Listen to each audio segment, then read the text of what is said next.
Welcome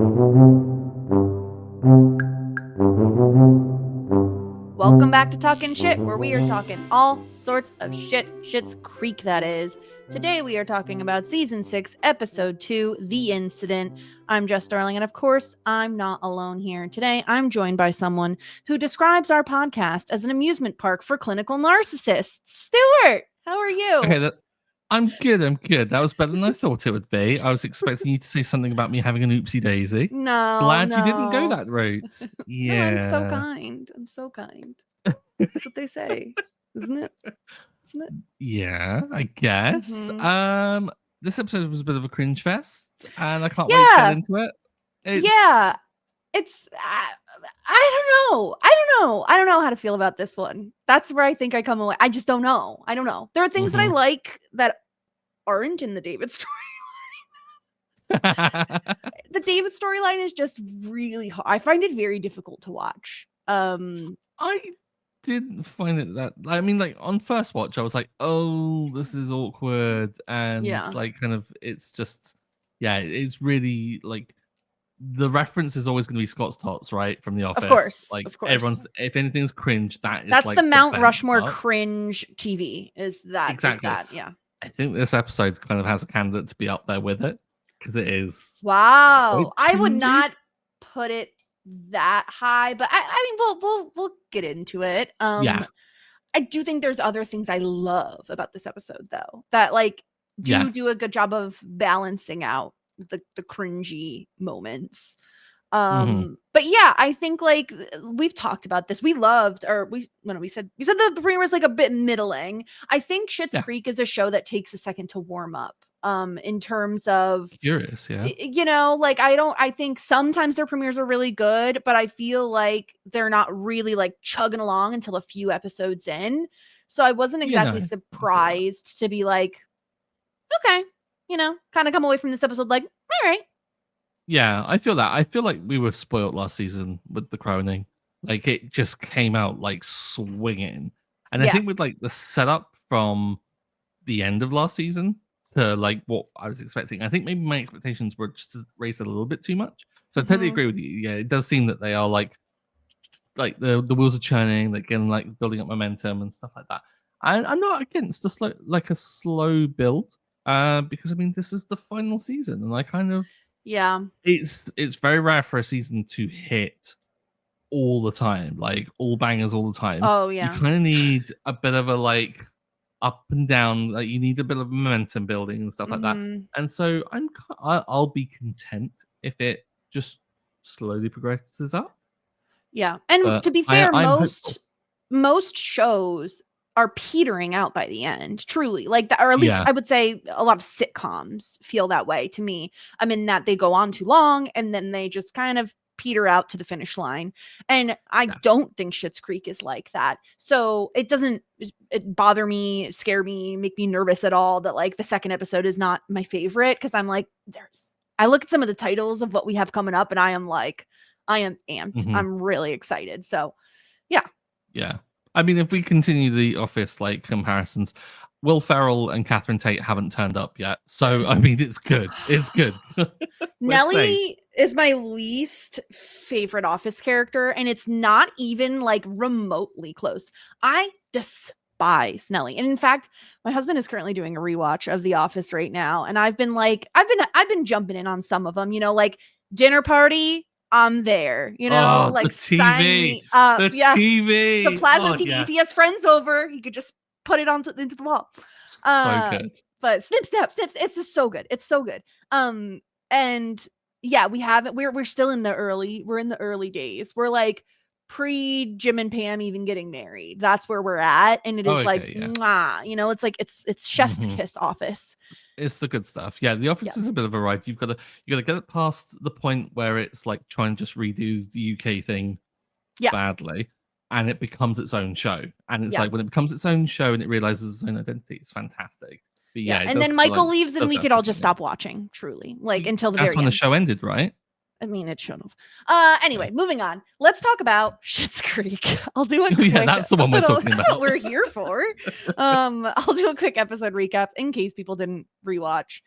David's excitement over his upcoming nuptials has caused a little overnight oopsie daisy, aka wetting the bed. David is mortified and spends the following day refusing liquids and stress cleaning Rose Apothecary. Things are only made worse when Moira, who's doing a social media takeover for Interflix to promote the Crows movie, accidentally live streams her conversation with Patrick and David about his nighttime oopsie daisy. It doesn't take long for word to spread in this small town, and Patrick does everything he can to keep David in the dark. Meanwhile, Johnny takes Roland and Stevie to a nearby motel that is up for sale as he'd like to think about expanding the Rosebud Empire. Unfortunately, they didn't realize the owner had just died, and they were inadvertently attending his funeral. For Stevie, this is too much, too fast, as she's been considering expanding new horizons outside of the motel business. She tells Johnny, and he gives her his support while also hoping she will find her way back to the Rosebud Inn, Stuart. A sweet way to kind of turn it around for Johnny, I thought. It's pretty good on that front. Wait, I can't tell if are you accusing me of making it sound like Johnny did a better job than he actually did? No. I'm being sincere for once in my life. Oh, okay. I was like, Roland was the one who heard viewing and, or what was it? Opening? I can't remember what the hell it's called. And he didn't understand it. Like, how do you have a miscommunication where you don't understand you're attending a funeral? Okay, I'm sorry, but the word viewing does not throw like images of funerals at me. Like I'm viewing a property.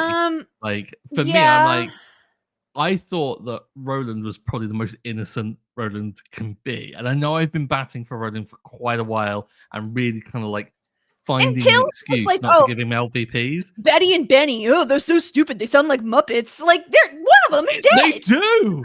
They do sound like Muppets though. Yeah, I'm Betty. That was really funny. I will give him that. Really good. I thought Roland was Johnny. on top 4. No, he wasn't too bad. And I did love Johnny's reaction of like when he finds out there's egg salad at the funeral. He's like, egg salad. That was such a great callback to Bob's, was it brother? Yeah, Bob's brother, yeah. Yeah. So he funny. Loves egg salad. Eating the egg salad sando. I love egg salad. Singing Danny Boy. How do you feel about egg salad, Stuart, as someone who has often made fun of Americans for putting mayonnaise in all of their salads? I hate egg salad so much. It's just the most, I don't know, like I can imagine if it's made fresh, I'm more on board, but I'm still not there. Like it's not something that I would ever love eggs. pick. However, a fried egg sandwich I would go for. I don't know what it is, just like mushed up egg and mayonnaise just gives me the ick. And is a fried egg sandwich like a breakfast sandwich? What do you mean like a breakfast sandwich? Like fried egg in bread. Bread, egg, bacon or sausage, sometimes cheese. That's a breakfast sandwich. Take out the bacon, sausage, and cheese, and I guess that's just eggs on toast. Yeah, but like with bread on top, bread on top sandwich. Definition. I guess I'm doing the same thing, but I'm making it open faced for breakfast. Well, this is the thing: is like a fried egg on toast. Is that a club sandwich by definition? I mean, technically, I don't know what a club sandwich is. Aren't our club sandwiches like multiple different types of meats? Like it's like ham and roast beef and something else. Oh wait, no, I'm confusing club sandwich with this open face sandwich. No, I'm so lost. Today's a wreck. We are on sandwich already. We're meant to be talking about our guy's funeral and Roland not being that bad. We're talking about egg salad. Oh, anyway, but I've been up since 4:30 a.m. Leave me alone. I'm tired. I've been up, early too. Okay. First things first, before we talk about the ins and outs of all the other, there's tons of topics and who cares. I need to first talk about the fact that Patrick was sporting a Canadian tuxedo this episode because it was everything. Double denim. He wears it well. How? It's Patrick. Are you surprised? Just everything he wears. I'm like, how are you so good at this? Okay, we say everything. But the look at the end. I loved it. 10 out of 10. It just makes him more relatable. Right. We'll talk about it. He was trying to make David feel better. Yeah, I feel like we need to get into this. I feel like we need to build up to it. Okay, which one are we taking on first? Are we gonna go like motel first let's do or motel wet in first because bed? we were already talking about the Yeah. egg salad. Yeah. I love Johnny's initiative here. I love the idea of there is a motel for sale. It is like 20 minutes away. It's a great opportunity. I don't like telling Roland because he's the one who sets up the meeting, but not telling Stevie? Like Stevie is the one who's actually your business partner. Roland is your employee. Like it just is a little strange to me. And maybe it's because he's like, oh, Stevie will be skeptical until she sees it. Like maybe he just feels like there's a way I'll get her on board with her actually seeing it. But like if I'm Stevie, I'm like, why am I the one being left out of this until we show up? Because I don't know, Stuart, as someone who it likes to be prepared, like I would want to be prepared for this sort of a business meeting, you know? Yeah, I was really kind of put off at that at first. And then I thought to myself, with how Stevie acts towards the end, I'd kind of headcanoned it a bit myself. And I do this a fair bit where I kind of like will almost like explain away and apologize for people's behavior in the show because I'm like, logically, I think maybe they did that. And I don't want to think the worst of them. But I kind of think that maybe Stevie had been a bit flighty anyway and had been really difficult to nail down, had been difficult to talk to. But then they were on a 20-minute journey in a car together going towards a destination that Stevie didn't realize where they were going. So it must have been like we'll find out when we get there kind of situation, which is Johnny's failing. Like Johnny should have really kind of like talked about it then. It wasn't the coolest idea.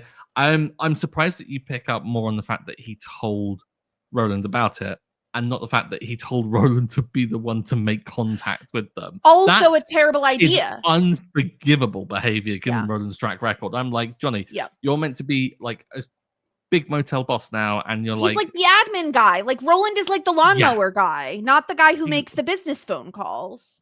Exactly, because otherwise he does the admin while he's doing the lawn mowing, and therefore he can't hear the difference between Betty and Benny. Yeah. So that's the big issue. But Johnny turns it around, in my opinion, because not only are they able to like, smooth things over because apparently the former motel owner was like in trouble with some poker guys.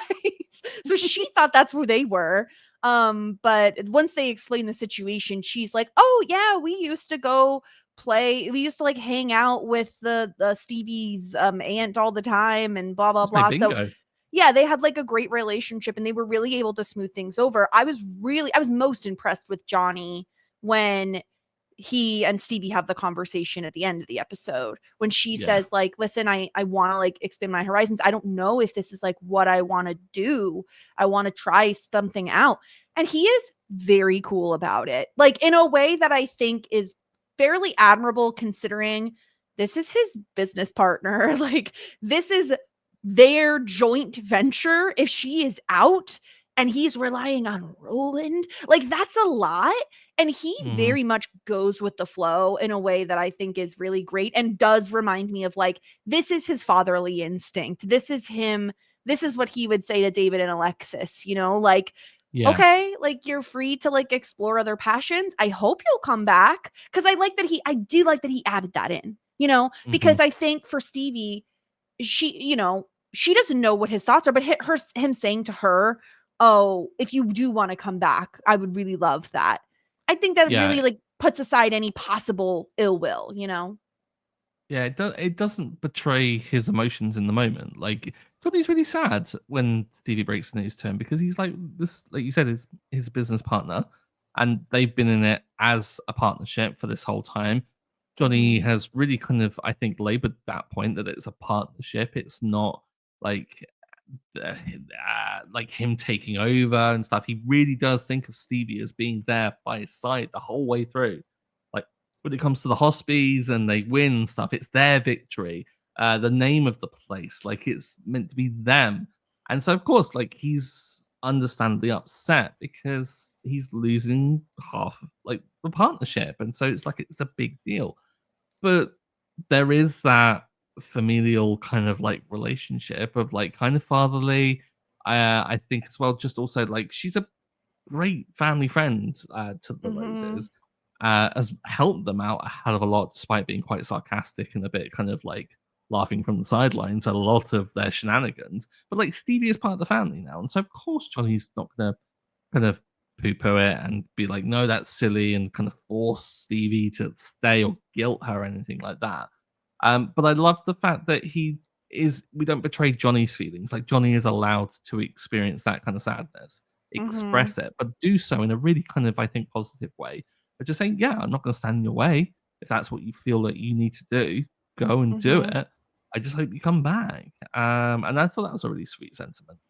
Um, Yeah. I am not liking the vibe of this conversation though, because I mean, I hope Stevie comes. I mean, I hope Stevie doesn't leave because I want Stevie. Yeah. Unless we get Stevie centric travel episode going to like the big city or something. I don't know. Like it feels. I I don't know if I'm kind of just predestined to worry about this because I'm a West Wing fan. And after they started getting like the real Emmy attention, that's when we got the CJ episode that was like Mhm. always like Alison Janney in the spotlight to make sure she got like the best actress nom and stuff like that. And they tend to be not the strongest episodes. I love me some Alison Janney, and this is no slight on Alison Janney, but it's Better always the watch your writing. mouth. Yeah, but it's always the writing that surrounds it because it's like it's Yeah. just really kind of shoehorned and really obvious.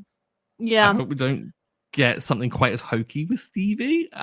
If anything like that does happen, maybe Stevie might not even leave. Maybe this just the assurance is enough.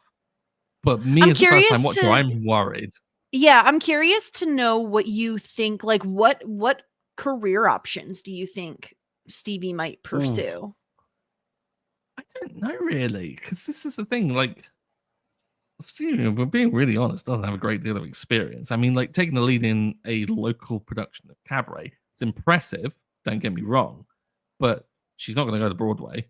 Like, Right. it's I mean, we've seen the later seasons of Glee. We know how competitive. Oh, no, I'm joking. But it is highly competitive. People that Mhm. tend to go that tend to be like uber talented and have worked their butts off to be there. And so it's like not something that she's likely just to fall into. Um, I don't know why I'm just headcanoning that it's New York that she goes to. Like it's just like the big It's city. Yeah. But it could be anything. It could just be travel. Like, she was saying that she was kind of jealous of Alexis going to see the world. Maybe it's not Yeah. necessarily a career thing. Maybe it's travel. Mhm.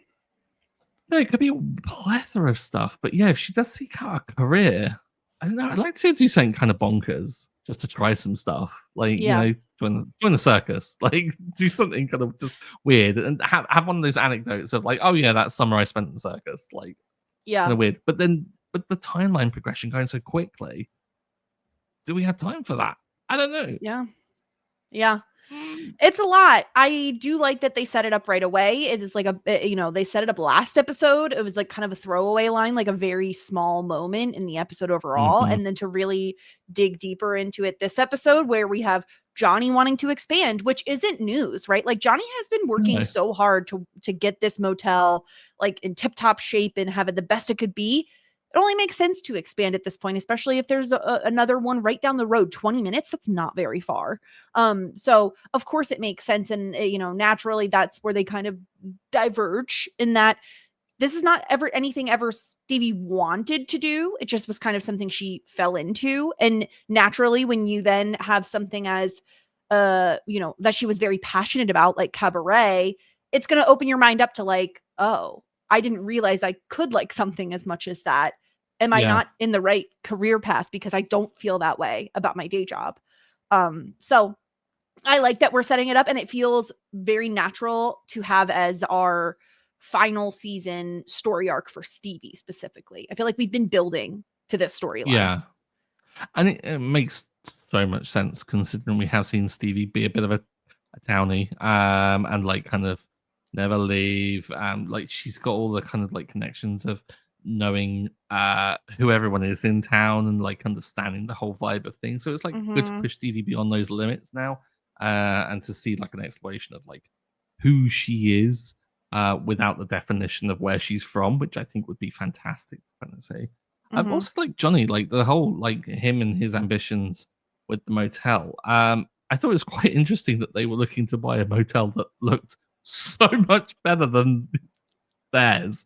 Like, it was immaculate looking from the outside. Like, it would look really Mhm. kind of like quite plush, which I thought was quite funny. But it must say a lot about how they are doing, because it's a viable option of buying another motel, right? Right. That's kind of Well, wild. I also think at least this is how I imagine Johnny feels, which is you don't know until you try. And Mm, then finding out that the former or the current owners had a prior relationship with Stevie's aunt, that gets them a personal connection, right? He says it mhm, may help us get a better deal. Like they're it depends, obviously not everyone is the same, but sometimes if you are selling a property to someone who is local, owns another local motel, you trust those people, you know those people, you may be willing to mhm. give them a better deal than you would anyone else who's just gonna come in, take the whole building down and put up a Holiday Inn or something, you know. Yeah. Maybe that's what they want, and so I could see Johnny just like, because Johnny's old school, right? Like, not to bring up The Office again, but he's like bringing gift baskets to people. Like, that's who he is, you know? So Yeah. I could just see that the wheels churning in his mind of like, oh, this is how we could do this. It maybe normally it would be out of our budget, but with the right like greasing of palms and that sort of, Mhm. getting it in personally, maybe we could make it work. Johnny is a kind of guy who sometimes wants to shoot for the stars. Like, he's gonna go for it. Yeah. And I totally appreciate that about him. Love that. I mean, it's the kind of attitude that's kind of, I think, probably in a way, through maybe a bit of like kind of just osmosis, has inspired Stevie a little bit of like, this is the aspiration that Stevie has been lacking. And if Johnny Rose can end up working at the motel that he lives in, end up Mhm. becoming a partner in it, and then is expanding out to all these other ones. And that's kind of inspiring in a way. Like, as much as we kind of like may laugh at the whole situation and like it's a bit kind of like silly, it kind of is Johnny's just vision of just like, I want to get there, and the ability to kind of like force, not force, but like engineer it to happen is kind of that. It's got to be great, because it's like, well, if Johnny can do it, like, I know Mhm. Johnny. At times, he's a buffoon. He's lovable, but he can be a bit of a buffoon, and I am just as competent as him. Why can't I do that? Like, it must Yeah. be like that's kind of a lot of the reasons why I'm probably questioning. I think it also really helps that in finding out at this funeral that they were in a poker league, or like a nefarious thing, and clearly owe a bit of money. I mean, that's surely going to help Mhm. things as well, right? Get that on the Exactly. cheap, buddy. Exactly. Yeah. So we'll see where this storyline goes. I mostly enjoyed it. I think the egg salad bit did really crack me up. I don't know why, but it really did. And I really love the Johnny and Stevie conversations. They're Mhm. always just so heartwarming. And I love the button on the end of that scene being like, Stevie, like, I'm just gonna take the rest of the day off and like think about it. And he's like, or you could finish your shift. Yeah. It was perfect. Exactly. Also, I love the fact that you say put a button on the end, and like Johnny's old reference of working in the button factory, which like at When he's like 10 years 10. old. Yeah. Of course. Yeah. So Wild. good. Also, did you have to Google what a bonspiel was? I don't even know. When did they say that? What the heck is So a it's what? it's a curling tournament, Oh, oh, oh, which is what they oh. were referring to. I was there just going, that's some Canadian shit right there. I know it. Googled I it know and I was what like, yep. curling is. Yeah, yeah. I knew Yeah. what curling was, so I figured it must be related. Yeah. All right, where do we want to go next? Would you rather talk about David wetting the bed or Moira's social media takeover? I mean, seems wrong to say David went in the bed. Like, I'd like to talk about it, but I Yeah. feel like we need to get that out of the way. Yeah, this is how we start our episode. And at the very least, God, I guess it makes it slightly more bearable to find out that the reason he's having this issue is over excitement versus like Mhm. anxiety, panic, Yeah. former trauma, sort of stuff. Like it's just because he's so excited about the wedding. But it's also just like, I don't know. It like Patrick laughs. That's like his first thing that he does. And that like hurt me a little. I'm like, oh my God, don't laugh. Like he probably is like mortified. Like I love David being like, are we gonna get a divorce? Like they're not even married yet. It's all very funny. I don't know. How do you feel about the mattress protector? Diabolical. I mean, so I've got like not a plastic mattress protector, but I've got like one of the cooling ones so that my mattress feels like cool and stuff, which is Yeah. primo. But there's Bougie as not like ugh. there's no crinkling to it. There's no Yeah. plastic, which is like it's just fabric, which is the like but that plastic texture when you lay on it, no, that's just look, I understand that and I did like the thing of like when he was like, "This expensive mattress," and he's like, "Does it cost more than my dignity?" And it's like comparable. Listen, Mm, Patrick is a logical king, okay? Like he is a very rational man. In his mind, well, this is probably going to happen again and I don't want my mattress to get ruined. Like yeah, totally fair. But also, my guy, buy one that doesn't crinkle. You know, like it's going to be so obvious the minute he sits on it and that only mhm, makes him feel worse. I do think from that point forward, Patrick is the most supportive and lovely he could possibly be. Like he is like, David, you can't not drink liquids, you know, like your tea has been sitting yeah, here, it's okay, like drink it, you're fine. Like he's even flattered when Moira tells him like the reason behind the oopsie daisies. He goes yeah, above and beyond to get this freaking live stream taken down by David's own sister and mother and trying to get him to avoid like even hearing it and going so far as to be like, listen, like you have some embarrassing things. I have to wear a mouth guard and this weird nose thingy that helps me breathe. Like, look at me. I look like an idiot. He's so lovely from that point forward. It's just a mattress protector thing. I was like, oh, Patrick, like it's so bad. Get one that doesn't yeah, crinkle. yeah. That was a bad look. I think the laugh. I took that bad in the moment, but on the second watch, I kind of took it more as like I think he's trying to make light of it. Like he's like it's a Yeah. non-issue, David, and we can joke about these things because I mean we're gonna get married. It's the kind of thing of like he's like wrapped himself up like in the duvet, like to try and Yeah. hide it. It's like he's seen a lot worse, David. Like I'm sure it'll be fine. Yeah. But yeah, it's tough because I think he doesn't find the line to ride immediately, and then goes over the line, and then takes it back, and then does everything right beyond that point. But like it And takes that kind of like misstep to really yeah. catch himself. And also, to be fair to Patrick, he's not aware that this is a pattern with David. Like, he doesn't know that this is a thing that he's Hmm. experienced all his life. Yeah, So I feel like maybe he wouldn't quite understand the shame that David is feeling right away. So maybe I'll even like give him a little bit of grace there as well. That he doesn't know until he has the conversation with Moira exactly like why this is happening or that this has happened more than one time. Like it's not just this one instance. yeah, But yeah, he is really lovely to David, who is like just really going through it. And I felt so bad for him. It is, of course, it's like mortifying, right? Like you wet the bed, like you're an adult, like you're gonna feel a way about it. hmm, And you know, I listen, if I was him, I probably would be like, I'm a slow my roll on the beverages today. Like I would probably do the same thing, you know? It's and have your own mother come in and just start talking about it. Like I think I would react very similarly to David. Like I am the type of person like maybe 5 years into my marriage, this is like a funny story we can talk about. But in this moment, on this day, it is not funny and we don't need to talk about it. We just need to pretend it didn't happen, move on with our yeah. day, and never bring it up again. I love the optimism of 5 years being allowable. I'd be like, never. We will never We discuss never this speak of ever this again. again. Hey, I'm just thankful that there is now a door on that bathroom so that David could have the privacy to hide away from the world and Yeah, have 7 shower 7 showers. times. Yeah. A lot of showers, by the way. A lot of showers. Mhm.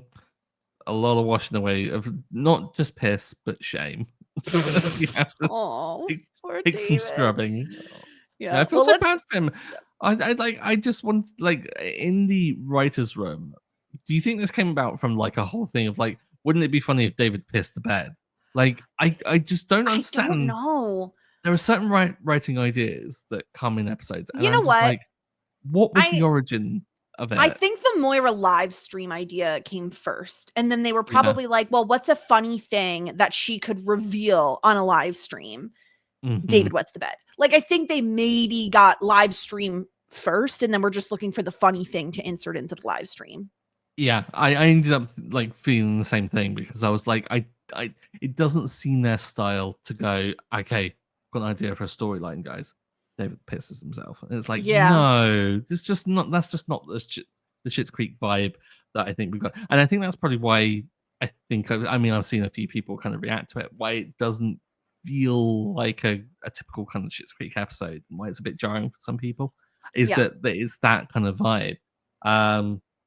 But I mean, the live stream stuff, top 10 tier. out of 10. See, that's the thing. The Moira doing a social media takeover with Alexis attempting to help is it's a top 10. Like, it's so good. The storyline is genius because Moira doesn't understand social media. She hasn't really done it. I love her being like, let's put a beak on that little yellow face, and she's like, we can't do that.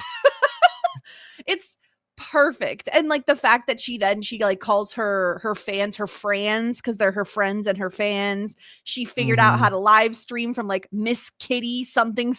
Like, it's too much, and it all makes perfect sense that Moira gets a little bit of attention and takes it just fully off the deep end. I love that Moira is learning the fans like names by usernames. Like, is it Miss Cherry Bus, the kitty one as well, that's been crying all day? Like, that was the funniest thing to me, is just when she just drops those little anecdotes, because it's like she is live streaming, like she's reading the chat and like she's in it, and she's like talking to these people like they're real people, and it's like live streamers love that stuff. They like kind of any engagement. Oh yeah. But also I love the idea that these users have not only been talking to her like about their lives and things, but then they've gone, you should live stream and we're going to talk you through the process of setting it up. Yeah. And it's the kind of thing that the situation is enough to know that elsewhere off screen, that is the funniest shit ever. Like, oh yeah. Because she goes from not understanding a social media takeover and saying that sounds hostile to like full on doing a live stream. I adore just like she wants pictures of the Jazza Gals. I love Ronnie being like, you need my written permission to post this anywhere. It's like, it's a very funny character note from Ronnie. Like, it's all very funny. Oh, my son and his hashtag fiance. It is so perfect. I love this storyline, and I love that Alexis comes in and is like, who taught you how to live stream? You were supposed to tweet like once now and once in 3 hours. What are you doing? I love it. It's just Moira being like kind of great at people management when it's like when they're adoring her. Like, she is so good at that side. Like, is why she was really adept at the whole like convention thing. It's like why she kind of loves the Jazza Gals, because she kind of is lauded a little bit within that little group. I loved it when she wanted the picture of the Jazza Gals. It was like, can you take a selfie of us? It's like, that's not a selfie. Yeah, just that stupid joke. It was so good. Yeah, and her also hating social media so much that like even Twyla's like, you called it a cauldron of self-absorption. Yeah, it's so perfect. Now just a quick snap for my friend Wine and Cat Gal 74 and her friends at the rehabilitation facility. Yes, it's so just good. So funny. And I love the like, oh, if Interflix wants to know if I'll extend my takeover, I'll have to think about it. Wink. Yeah. So funny. It's really really good. It's just, I just kind of wish that she would have got her head around the whole turning off the phone, or at least. And when I did my rewatch, it is very like she just sets the phone down. She doesn't touch anything else. She just puts the phone down. So and this is like it's like a boomer thing where it's like, well, I put the phone down because that's what I would do with my other phone. It's like, well, you gotta click a button, Moira. You can't just set the phone on its face and be done. That's not how it works. It's a generational thing, I'm telling you. Like, have you seen those weird things where you get like millennials and then like Gen Z kids, and you get them like side by side, they can't see each other, and it's like mine putting the phone down, and then like the millennials like, oh, yeah, I'll put the phone down like that, and then the Gen Z is like tap. Yeah, they even when it's like, oh, show me talking on a phone, they use their like full hand and palm like this, and we're doing like the shaka bra like situation. That's what it is. You got the pinkies and the thumbs, you know? Like, this is the shaka bra. You got the, it's, yeah.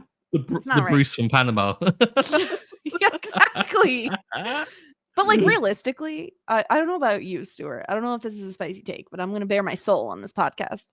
As long as I am, like, home alone, like, I'm not in a public place, and I am answering my phone, you're always on speaker. I'm not holding my phone up to my ear. Cause like first of all, it's uncomfortable. Second of all, my face gets hot and it gets like nasty and sweaty and like blah. And it's just easier. I can set my phone down and I can like do other things. I don't know. Yeah, I do the exact same, and I get told off for it all the time because I forget where I put my phone. I just wander off talking. They're like, I can't hear you, and I'm like, oh yeah, you're in the sorry. Yeah. No, I've done that too. But it's like I'm not holding my phone up to my ear. What am I? You know, come on. Exactly, But this storyline really did tickle me. I thought it was really funny, and I love the meeting with Moira, Alexis, and Patrick, where they're like basically like, oh well, it's a hit. And they haven't taken it down yet. And Patrick being like, I'm sitting right here until you take it down. It's getting a lot of traction and likes. It's like they're gonna need some antibiotics because they're going viral. Like that line sent me because Alexis's reaction to it of like, oh, you're so cute, kind of like look at you, you're so adorable. Yeah, like it's the very much the tweeters joke, right? Yeah, it's like, oh, tweeters. What's really funny is Moira's reaction when she first posts it, and then she's like, oh, we're getting likes. We have 5 likes. I was like, that is so me and Jess for like season 1 of this podcast. We made 2 cents. Yeah. It's very cute. I really like the storyline, especially because again, I like to see Alexis doing like PR for Moira and helping her out, and then Moira just completely misunderstanding the assignment and naturally getting addicted to social media because Moira would. Like it's very realistic. So I really loved it. That's the thing. I really like that storyline, and I like where we ended up with the motel storyline. It's just like the wetting the bed stuff is like very cringy. So yeah, it was though, but I think that it got us to a point where we had a scene that I think just about justified it, because like the whole mouth guard and nose thing, also the kind of, I don't know, like, did you get a vibe from the way in which Patrick was like, put it away, David, it's bedtime? I was like, oh, is it? Wink. Yeah. Well, because he was like, he knew what link Ronnie had sent David, and he was like, absolutely not. Yeah. Ronnie. But I have a question as to like what again. Ronnie is messy, capital M, and I'm here for it. But okay, I don't understand. I understand a mouth guard. I get that, right? Like I totally understand what a mouth guard is. What is this nose thing? Because it's not like it's a breathing strip, right? Like it goes inside of his nostrils. Like what is it? I thought it was like, I don't know, like some sort of like thing that you would put like, I don't know, like something inside of. So like a filter? Yeah, like a filter kind of thing. Do you have Vicks in the US? Yeah, vapor rub, like the minty. Yeah. Like maybe you put like, I don't know, like a dollop of that in there, and you get like kind of that throughout the night, rather than, because like I've had it when I've had colds and stuff like that, and I've just smeared it on my pillow, and I've gone, right, I will just sleep in this because it's like I just need it around me so I can breathe at night. Yeah, maybe it's to avoid like awful situations like that. I don't know, but yeah, I thought maybe it was that, but it did look very, I don't know, like a sci-fi drug tool. I was waiting for him to like hook it up to a CPAP machine. Like it looked like there was a CPAP machine next to his bed. I thought, because that would make sense, right? Like a CPAP machine is like full on, like it is over your face. It is a whole thing. But David would have known that he was using it because it is loud, and on his entire face, like a squid. Yeah. Like, it is not, I don't know why. Anyway, I why squid? Couldn't tell you. But yeah, I don't know. It was something about, he has the mouth guard in, and then he's like, I'm not done yet. And then he puts the nose thing in, and he's like, this is my nose thing, and it helps me breathe better. It was like his voice when he said it also. I was like, Patrick, I love you so much. Stop it.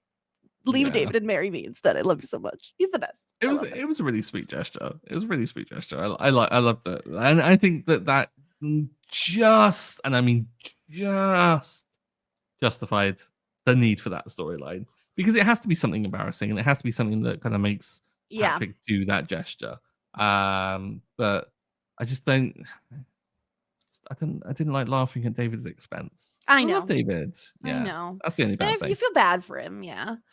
But yeah, anything else that we missed on these storylines? I think that about covers it. Did you clock Jocelyn's shade to Moira for turning up 15 minutes late? Yeah. Oh, you're in awfully good mood for someone who's 15 minutes late. It's like, ma'am, don't even start with that. She's late all the time. Yeah, which does not justify it. As a I'm always on it. Prince, I will always be on time for things, and I'm like, same. But if I was late, I would then not the next week be like, 15. It's Jazzy calm down, Jocelyn. Like, what are you gonna do? You could sing without her for 15 minutes. It's Moira. She's probably never been on time a day in her life. I was gonna say they probably get a lot done in that 15 minutes, right? Exactly. Yeah. I mean, Jocelyn's throwing a lot of shade in general lately. Yeah. Well, I mean, she's quite sassy. No, I guess I can admire that, but just saying, watch it, Jocelyn. It's just funny. It's funny how you're here for Ronnie and a bit of messiness, but you're not here for Jocelyn. Because Ronnie has earned it. Because Ronnie doesn't do anything wrong. Ronnie just only does like shady things that I love. I feel like ever since Jocelyn had the bebe and then also had the bad haircut, you've been down on Jocelyn. Yeah, it's true. Shocking behavior. Jocelyn was once so highly favored on this podcast, and now I think started sucking. Yeah, I was gonna say, I think she's gone downhill for both. Yeah, I still appreciate her for like the meme of it. Like, Jocelyn still makes me laugh. Like, she is still like a cartoon character, character. So I do still like kind of like saying I love Jocelyn. But yeah, she has been acting like you know what it is though. Like, she hasn't had a ton of content with Roland.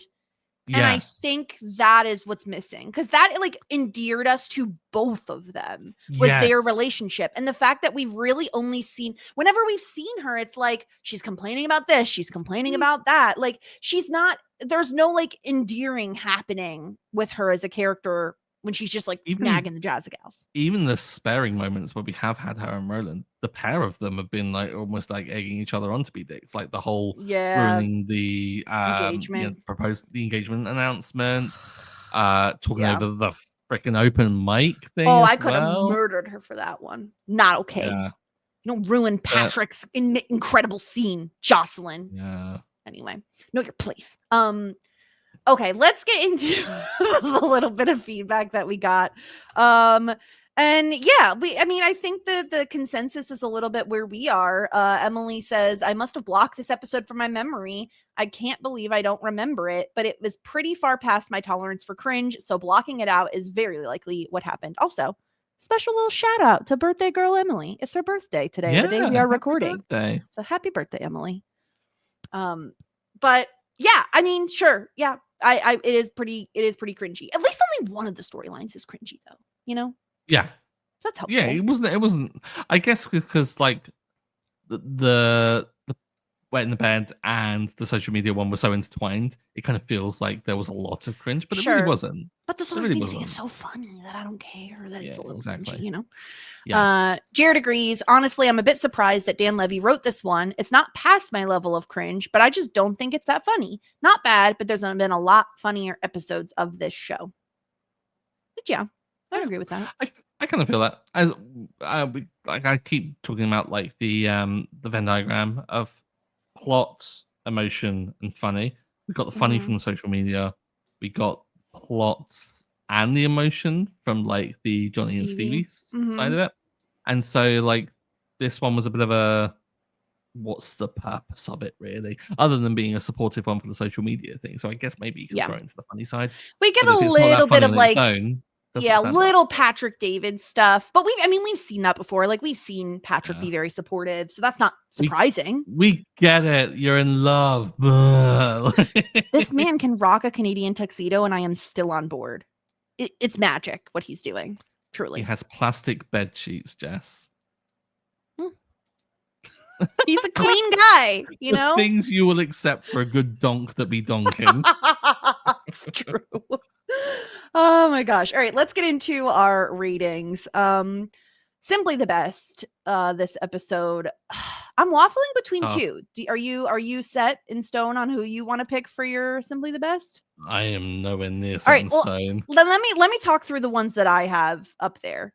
Moira would be up there if not for the fact that like she doesn't take the post down immediately. Like that's horrible. So that ruled her out for me. She doesn't know how. She doesn't know how. That's my explanation on that. Yeah, except Alexis definitely knows how, and she's not insisting Alexis take it down. This is why she has PR management. This is why Alexis is meant to be doing it. Moira's like storyline is so funny that of course she was like on my list. Yeah. But my top two really are Johnny and Patrick. Mostly for being extremely supportive. And I think the thing is, both of them have small moments where I'm like, oh, like that wasn't the right move. Johnny not telling Stevie ahead of time about the meeting with the motel people, and Patrick with the mattress protector. I think, like, in my opinion, that's kind of equal. Like, they both kind of made slight faux pas, but generally speaking, are extremely supportive of their respective partners in their scenes. And so I'm like a little bit at a loss of what to do. I could push it over the line with the Canadian tuxedo for Patrick if I really wanted to. I don't know. Where do you fall? Like, are those the two you're thinking of? Or are you thinking of someone else I didn't mention? I feel like you've clarified mine a little bit because I was like, I felt guilty because I did have Moira up there. And I was like, can I? She's involved in the whole like David mocking kind of thing slightly. But I think comedy is a reason to warrant someone being up there. And I also, for that reason, I kind of want to put Alexis in contention a little bit, although I'm going to discount her because of the slow deletion. But the slow deletion is the funniest thing. The way when she's like, drinking, it's so good. She's like tapping and like drinking her smoothie. It's so good.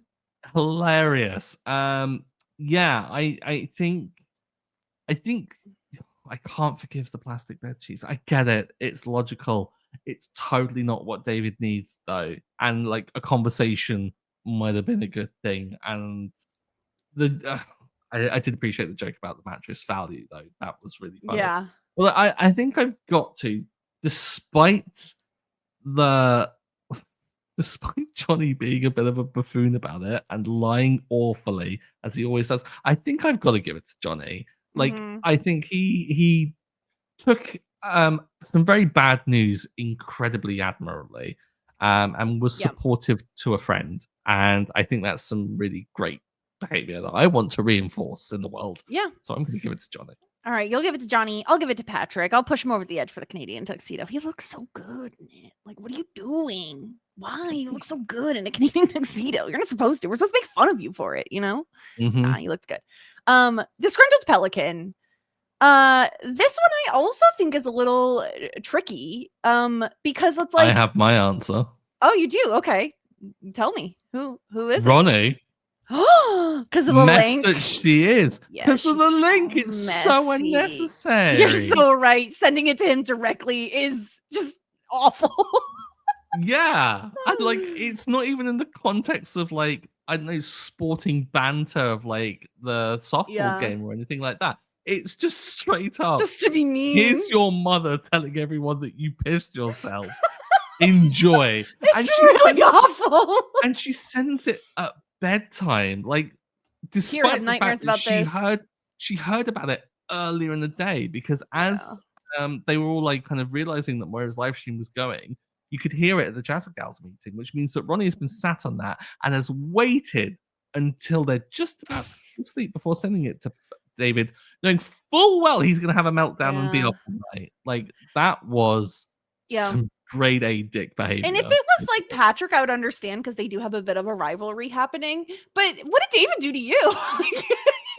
Yeah, you're right. I'll sign on to that because I didn't want to give it to Moira or Alexis because I just thought they were so funny this episode that I was like, I would have been sad to have to penalize them. But Ronnie makes sense, although I will give her credit for like wanting to give written consent for the photo being posted. I thought that was a very funny line, especially because she's not smiling in the photo, which just cracked me up even more.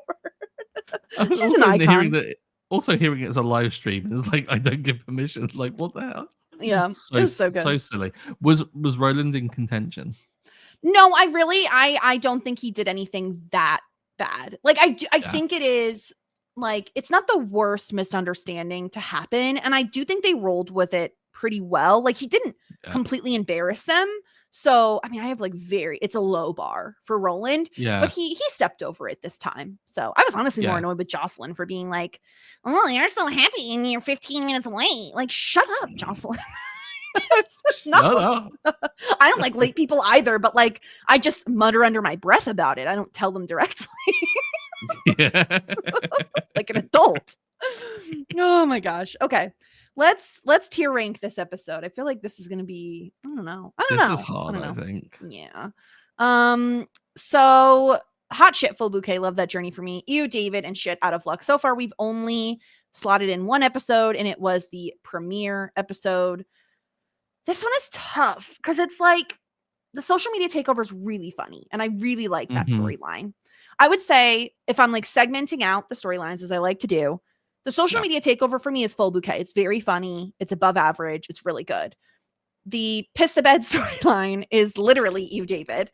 Like it actually you. And then the like Stevie Johnny stuff is more love that journey for me. Like it's not incredible, but I like it. So I don't know.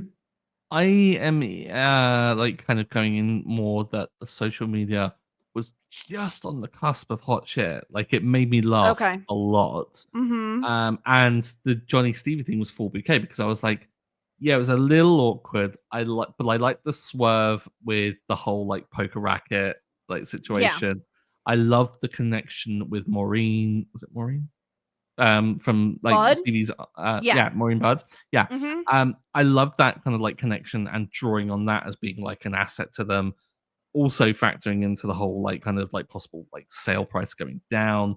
I thought like Betty was like an absolute firecracker of a character as well. Like she was great. And Roland, despite a couple of jokes, I kind of like him being a really crap liar, and that constant joke kind of being reinforced. And like him and Johnny together, they are like I can't think of like the comparison, but they're like a comedy duo together of just like silly old guys just not unable to lie. So that like elevates it, I think, for me to full bouquet. So I would be kind of leaning on an average of full bouquet or very high love that journey for me, because I think the Ooh David of the piss storyline does really bring it down, like does drag it down. See, this is where my concern is though, because I think I prefer smoke signals to the incident, which smoke signals was the premiere, because I really like oh, Alexis misunderstood her departure date and them going to see the venue. I think there's a lot of like fun stuff involved in that.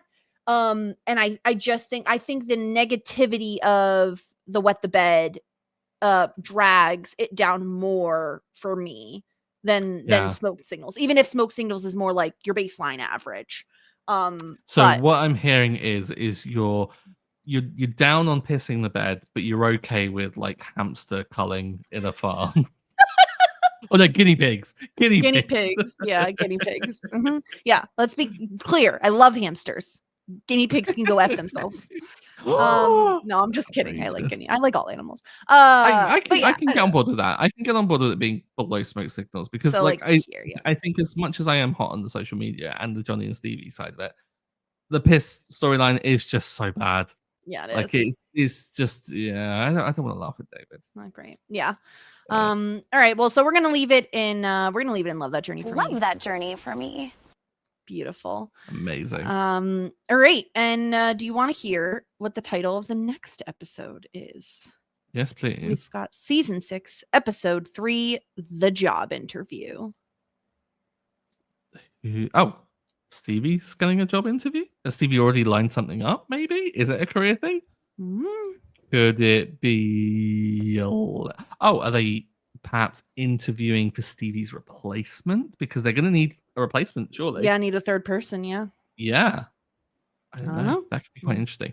I think in either scenario, you've got kind of good things because you've got like Stevie overcoming like potentially like kind of I think maybe it's gonna be quite an emotional thing or like kind of not emotional but I don't know maybe quite empowering for Stevie or we get Johnny interviewing, which I'm so here for because that's going to be an absolute like I don't know disaster dumpster fire. Yeah, I'm just looking to see yeah, I was looking to see what the other, obviously the title gives away one of the storylines for me. I was looking to see what the other 2 storylines were. This is a fun one. Yeah, I think it's a fun one. I think I think we're going to start to trend a little bit up from here. Because there's some really fun stuff coming up that I'm really, really excited about. So trending upwards after only 2 episodes to the start of the season, that bodes well. Yeah. The one storyline especially is like sticks in my memory as something that is like pretty silly. So yeah, that'll be next week. Yeah, I mean, that's about it. We are in it now. We are getting so close to the end of the show. Oh my god, I can't think about it. I was just thinking, it's so funny. This podcast has given me like even more. I love the show, but it's given me like more of an appreciation for it and just like has only solidified my feelings that it is like a top 3 sitcom of all time. Like it is just one of my favorites because there's rarely a bad episode. The character arcs are just so satisfying and so well earned, and it has the perfect blend of comedy and heart. I think it's really important for a sitcom to have that, and like continuity too, and the uniqueness of the show. Like there is not another show like it. Like you cannot point to another character and be like, oh, this is the Moira Rose of that show. It doesn't exist. It doesn't happen. Completely unique. I also think as well, like kind of it was. And it's like heyday during like obviously when this was released, like COVID and everything like that.